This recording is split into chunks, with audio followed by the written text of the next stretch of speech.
Hi, அனைவருக்கும் வணக்கம். இனிய தமிழ் புத்தாண்டு நல்வாழ்த்துக்கள். எனக்கு சித்திரை 1 2016. ஸோ இந்த தமிழ் வருடத்துலேருந்து நம்ம ஒரு சின்ன மாற்றத்தை கொண்டு வரலாமா? அது நீங்கள் பெண்கள் மனசு வச்சா நிச்சயமாக முடியும்.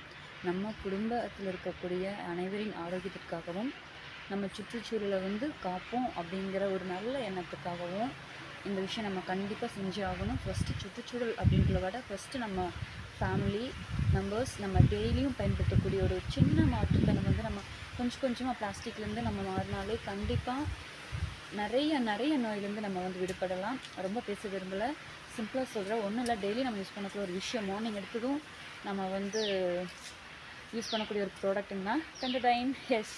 So coffee filter. ஸோ இதை பார்த்திங்கன்னா ஃபுல்லாகவே கம்ப்ளீட்டாக இது பிளாஸ்டிக் தான்.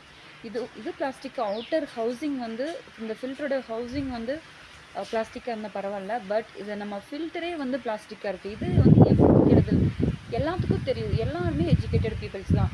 பட் வாய் ஏன் நம்ம இதை பயன்படுத்துகிறோம்? சேஞ்சஸ் கொண்டு வரலாம். இந்த ஹவுசிங் பார்த்திங்கன்னா இது ஸ்டீல் அண்ட் ஃபில்டர் ஸ்டீல் தான். கண்டிப்பாக இந்த பிளாஸ்டிக்கை தூக்கி வீசுங்க, இன்றைக்கே வீசுங்க.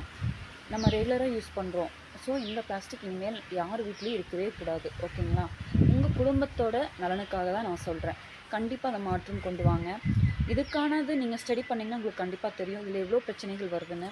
இது ஸ்டீல், இதுவும் ஸ்டீல் தான். இது அவுட்டர் பிளாஸ்டிக்ங்க. இது மட்டும் இந்த ஃபில்ட்ரேஷன் பார்த்திங்கன்னா ஸ்டீல் தான். நம்மளுக்கு ஃபில்ட்ரேஷன் தான் இம்பார்ட்டன்ட், இந்த ஹவுசிங் இம்பார்ட்டன்ட் கிடையாது.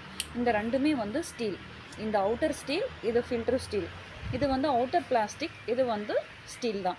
பட் இது பார்த்திங்கன்னா ரெண்டுமே பிளாஸ்டிக். நம்ம மெயினாக ஃபில்ட்ரேஷன் தாங்க நமக்கு இம்பார்ட்டன்ட். ஸோ கண்டிப்பாக நீங்கள் எல்லாருமே மாறுவீங்க, நான் முழுசாக நம்புகிறேன். ஒவ்வொரு நாளும் சின்ன சின்ன விஷயத்தை நம்ம மாற்றினாலே கண்டிப்பாக ஒரு நாள் எல்லாத்துக்கும் நல்ல மாற்றம் கிடைக்கும். நிச்சயமாக ஆரோக்கியமான ஒரு குடும்பத்தை நம்ம கொண்டு வரலாம். பல நோய்கள் நம்மளால் கண்டிப்பாக தப்பிக்க முடியும். ஒரு சின்ன விஷயம், யார் பார்த்தாலும் எல்லாருமே டிசீஸ், எது எடுத்தாலும் எல்லாத்துக்கும் நிறைய பிரச்சனைகள் இருக்குது.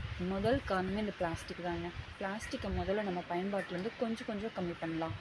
உடனே கம்மி பண்ண முடியாது, ஓகேங்களா? நெக்ஸ்ட் இயர் 2027 எவ்வளோ கம்மி பண்ணலான்னு ஒரு சேலஞ்ச் எடுத்துக்கலாமா? கமான், யாரெல்லாம் என் கூட சேலஞ்ச் பண்ணுறீங்க? நான் ரெடி, நீங்கள் ரெடியா? பாய்.